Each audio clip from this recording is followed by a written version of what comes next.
پڑتی ہے وہ انہی دنوں میں پڑتی ہے۔ بنیاد ٹیڑھی ہو جاتی ہے تو پوری عمارت ٹیڑھی ہو جاتی ہے۔ تو محنت میں اپنی طرف سے کوئی کمی نہیں۔ اور تیسری چیز ہے دعا۔ چھوٹے چھوٹے معصوم بچے جب ننھے ننھے ہاتھ اٹھا کر اللہ سے یہ مانگتے ہیں، ایک تو یہ کہ اللہ مجھ کو اچھا حافظ اور قاری اور عالم بنا، اور اپنے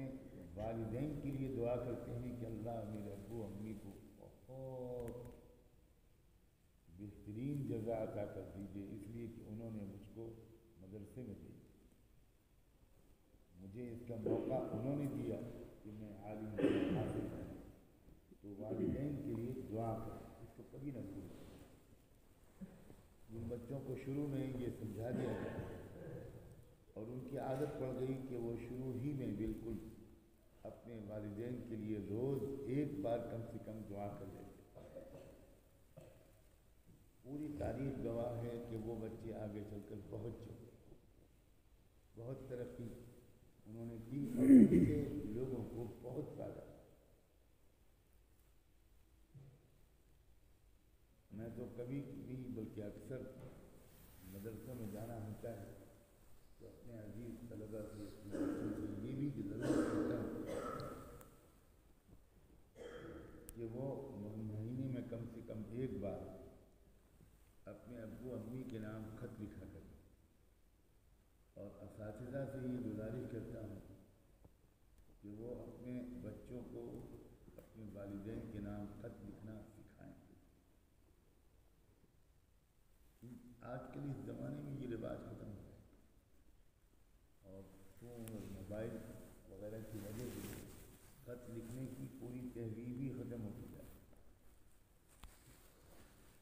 اگر خط لکھنا بہت اچھا علم نہ ہوتا تو بہشتی زیور میں اس کے اتنے شاندار نمونے دے کر خط لکھنا سکھانے کی ہمارے اکابر محنت کوشش کرتے۔ آج بعض وقت انسان دور سے فارغ ہو جاتا ہے، رشتہ سے فارغ ہو جاتا ہے، مفتی بن جاتا ہے، تکمیلات کر لیتا ہے، لیکن اس کو خط لکھنا نہیں، اس لیے بس کو اس کی مشق نہیں کریں۔ ہر مہینے میں ایک بار اساتذہ کی نگرانی میں بچے خط لکھیں۔ خط میں اور چاہے کچھ بھی لکھو، پوچھو کہ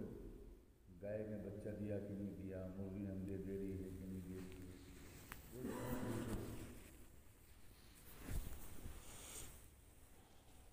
لیکن یہ بھی لکھو کہ ابو امی میں زندگی بھر آپ کا احسان نہیں بھول سکتا، اللہ سے دعا کرتا ہوں آپ نے مجھ کو مدرسے بھیج کر مجھ پر بہت بڑا احسان۔ تمہیں اندازہ نہیں ہے کہ خط کا تمہارا یہ سادہ سا جملہ پڑھ کر تمہارے بیمار ماں باپ تندرست ہو جائیں، ایسی خوشی ان کو نصیب ہوگی، اتنی خوشی ہوگی کہ اللہ ہمارا بچہ کتنا سمجھدار ہو، ہمارے مدرسے کے استاذوں نے ہمارے بچے کی اتنی اچھی تربیت کری کہ بچے کو اتنی چھوٹی عمر میں یہ احساس ہو گیا، اور وہ لکھ رہا ہے اپنے ماں باپ بیمار ہوں گے اگر اللہ نہ کرے تو یقیناً یہ خط پڑھ کر ان کی صحت بہتر ہو جائے، اگر کوئی غم ہوگا تو وہ غم خوشیوں سے بدل جائے۔ بچے نہیں جانتے کہ ماں باپ ان سے کتنا پیار ہے، کتنی محبت ہے۔ بچہ یہاں ہوتا ہے اور ماں کا دل لگا رہتا ہے، کیسی صحت ہوگی، کیسا کھانا مل رہا ہوگا،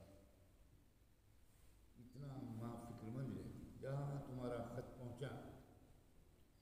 سارے کام چھوڑ کر ماں خط پڑھے گی، اور پھر وہ گھر کے بھائی ہمارے بھائی بہن پڑھیں گے، سب سوچیں گے کہ ہم کو پہلے پڑھنا ہے، ہم کو پہلے پڑھنا ہے۔ اتنی خوشیاں پورے گھر میں پہنچ جائیں گی، 4 لائنوں تمہارے خط۔ اکثر مدارس میں ظاہر ہے کہ آج تک اس وقت عمل نہیں ہوتا، لیکن جن مدارس میں آج سے 6 7 8 10 سال پہلے یہ بات میں نے عرض کی تھی، اور جن 2 4 5 8 10 بچوں نے اس پر عمل کیا، وہ بچے بھی آج جہاں کہیں ملتے ہیں وہی یاد دلاتے ہیں، اور ان بچوں کے ماں باپ جب کبھی ملتے ہیں تو کہتے ہیں بس اس چیز نے ہمارے پورے گھر میں انقلاب کر دیا، پورا گھر بدل گیا، بچے کے اخلاق اچھے ہو گئے، بچے کا مزاج اچھا ہو گیا، اور ہر مہینے اس طرح کا خط آنے سے ہماری صحت اچھی ہو گئی۔ بس یہ 2 4 ہلکی پھلکی باتیں، سخت محنت، ادب اور دعا، اگر یہ 3 باتوں پر عمل کر لیا تو انشاءاللہ تم اپنے گھر کا بھی نام روشن کرو گے، اپنے والدین کے بھی نام روشن کرو گے، اپنے مدرسے اور اساتذہ کا بھی نام روشن کرو گے۔ اللہ تعالیٰ ان باتوں پر